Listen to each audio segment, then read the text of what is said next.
Պարոն Ալեքսանյան, ազգային ժողովի նախագահը դեռ չի մասնակցել քվեարկությանը, նա մասնակցելու է, թե ոչ։ Ոչ, պարոն Ռուբինյանը չի մասնակցի, վաղը ենթադրում եմ գուցե կարողանա մասնակցել նիստերին արդեն։ Ճիշտ է, որ վիրահատվել է պարոն։ Թեթև առողջական խնդիր է, կվերականգնվի, կգա թեթև առողջական խնդիրը։ Ճիշտ է։ Դե բժշկական տեղեկատվությունը թույլ տվեք ես չտրամադրեմ, հիմա լավ ազգում նախագահ, ոչ մի լուրջ բան չկա, այսքանը կարող եմ ասել։ Վերադառնա։ Եթե վիրահատություն է։ Տվեք մանրամասները չասեմ, հարգելի գործընկերներ։ Պարոն Ալեքսանյան, քանի որ արդեն ընտրություններն են եւ խմբակցության ղեկավարը քաղաքացիական պայմանագրի հայտարարել է, որ դուք որոշումը կկայացնեք 12 տեխնացությունների քննարկումից հետո, արդյոք ունեք որոշում մասնավորապես 4 ընդդիմադիր տեխնացիաների։ Թե մեր որոշումը եւ թե դրա մոտիվացիոն մասը կներկայացնենք ընտրություններից հետո։ Հետո մինչև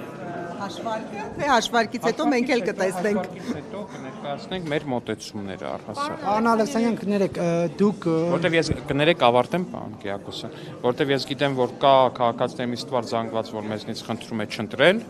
ընդդիմադիր տեխնացուներին եւ կա ընդդիմադիր քաղաքացիների մի հստակատված, որը պահանջում է ընտրել ընդդիմադիր տեխնացուներին, այսինքն այս մասով բնականաբար մեր քաղաքացիները պետք է ստանան պարզաբան։ Ես ճիշտ եմ հասկանում, որ որոշ ընդդիմադիրների վերաբերյալ ունեք ընտրելու, որոշների չընտրելու որոշ։ Դուք խնդրում եմ հասկացեք այն ինչ ես ասում եմ, իսկ ես ասում եմ, որ մենք դա կմեկնաբանենք ընտրություններից հետո։ Պարոն Ալեքսանյան, ընտրությունների ընթացքում մեր ընդդիմադիր գործընկերները, հարգելի լրագրող գործընկերներ, մեզ մեղադրում են նրա մեջ, որ մենք ընտրություններից 5 ժամ հետո ընտրությունների նախնական արդյունքի վրա հենվելով հայտարարել ենք մեր հաղթանակի մասին։ Հիմա պատկերացնում եք ընտրությունների ընթացքում։ Պարոն Ալեքսանյան, ասելու եք ունի խմբակցություն ընդդիմադիրների վերաբերյալ։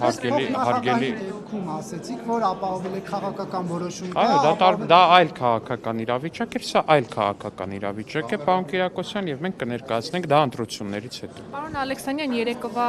միջադեպից հետո Դավիթ Ղազինյանի վերաբերյալ դուք փոշմանել եք, որ պետական պահպանության ծառայողներին ներս եք հրավիրել դահլիճ։ Իսկ հիմա մենք այդ հարցին անդրադարձանք դահլիճում, թե ես, թե պարոն Ղազինյան, հիմա չեմ ուզում լրացուցիչ այս հարցին էլի այս հարցը դնենք վերցնենք, կներեք այս արտահայտության համար, ամեն ինչ հարթված է, ինձ թվում է ամեն ինչ եղել է ուղիղ եթերում, կարող եք հետևություններն անել։ Պարոն Ալեքսանյան, քանի որ օրինակ ընդդիմադիրներին ենթադրաբար չընտրելու դեպքում նորից առաջադրումներ պետք է լինեն եւ քանի որ ժամկետները այսպես ասած սեղմում են, համենայն դեպս ազգային ժողովի կանոնակարգով նախատեսված կառավարության ծրագրի քննարկման մասին է խոսքը, արդյոք օրինակ դրանով պայմանավորված դուք կընտրեք բոլոր տեխնացիաները։ Ես չեմ կարծում, որ հիմա նորից պետք է էլի վերադառնանք նույն հարցին, որը արդեն 3 անգամ հնչեց։ Կառավարության 5-ամյա ծրագրում նշվում է, որ ալկոհոլիկոսի հեռացման հարց կա եւ օրակարգ է բերվելու վեհապարին փոխելու հարցը։ Հարգելի գործընկերներ, դա նաև մեր նախընտրական ծրագրում է եղել եւ քաղաքացիները դրա մասին իմացել են, մեր ընդդիմադիր գործընկերները դրա շուրջ իրենց քաղաքական խոսույթն են ձևավորել, այսինքն ընդդիմանալով դրան եւ քաղաքացիները քաղաքացիական պայմանագիր կուսակցությանը տվել են մեծամասնություն խորհրդարանում նաև դա իրագործելու համար։ Պարոն Ալեքսանյան, ներողություն, ծրագրից մեկ մեջ բերում անեմ, ծրագրում նշվում է, որ եկեղեցու բարենորակման անհրաժեշտությունը ներկայացում է որպես հոգևոր անվտանգության ապահովման եւ արտաքին ուժերի կողմից հայաստանյան առաքելական Սուրբ եկեղեցին հիբրիդային պայքարի հենակետ դարձնելու փորձերը բացառելու մասին է խոսվում։ Կխնդրեմ ասել արտաքին ուժերը ովքեր են եւ ովքեր են փորձում մեր հայ առաքելական Սուրբ եկեղեցին հիբրիդային պայքարի հենակետ դարձնել, կոնկրետ անուններ կարող եք ասել։ Չեմ կարող ասել կոնկրետ անուններ, որտեղ վստահ չեմ, որ հատուկ ծառայությունների կոնկրետ այդ գործողությունները կատարող սպաների անունները ես գիտեմ կամ կարող եմ իմանալ։ Ես կարծում եմ Թուրքիան, Ադրբեջանը,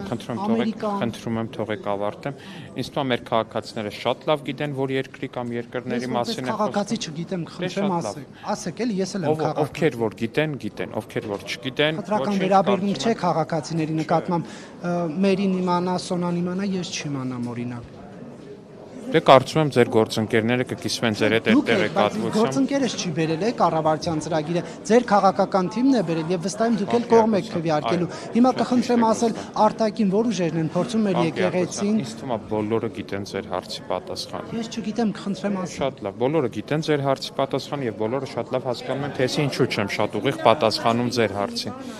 Հիմնավորումը